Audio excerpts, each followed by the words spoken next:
గురుగారు, మహాచండీ అవతారం ఆవిర్భావం ఏ రకంగా జరిగింది? శుంభ నిశుంభులనే రాక్షసులు వరగర్వితులై ప్రపంచాన్ని అల్లకల్లోలం చేస్తూ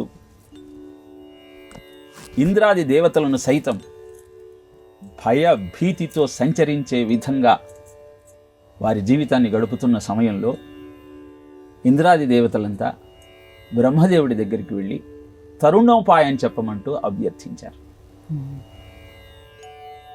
బ్రహ్మదేవుడు జగన్మాతను ప్రసన్నం చేసుకొని ఆపద నుంచి బయటపడండి అంటూ తరుణోపాయం చెప్పాడు.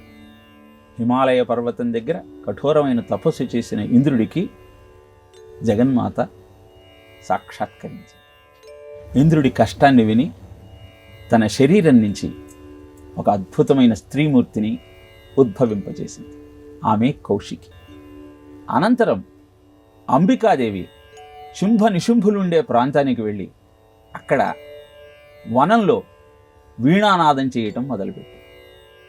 ఇది గమనించిన చండ ముండాసురులు అద్భుతమైన ఆమె సౌందర్యాన్ని చూసి ఆ విషయాన్ని శుంభ నిశుంభులకు నివేదన చేశారు. ఆ శుంభ నిశుంభులు ధూమ్రలోచనుడనే వారి సైన్యాధిపతిని రాయబారానికి పంపించారు అంబికాదేవి దగ్గరికి. అక్కడికి వెళ్ళి ఈ ధూమ్రలోచనుడు శుంభ నిశుంభులను పరిణయమాడమంటూ ఆ అంబికాదేవిని అభ్యర్థించాడు.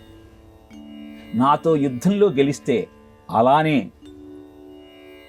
అంటూ అంగీకారాన్ని తెలియజేసి ధూమ్రలోచనుడు చూపుతున్న మాయలనన్నింటినీ మహామాయ అయిన ఆ తల్లి ఛేదించి వాడిని హతమార్చింది.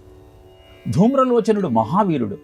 అతనే రణంలో హతుడయ్యాడని తెలిసిన శుంభుడు నిశుంభుడితో మనం ఆమె దగ్గరికి వెళదామా లేక పలాయనం చిత్తగిద్దామా అని అడిగితే అప్పుడు శుంభుడు అడిగిన ప్రశ్నకు సమాధానంగా నిశుంభుడు యుద్ధమే సరి అయినటువంటి ఉపాయం అంటూ మనం వెళ్లకుండా ముందర చండముండాసురులను పంపిద్దాము అని చండముండాసురులను ఆ అంబికాదేవి దగ్గరికి పంపించారు.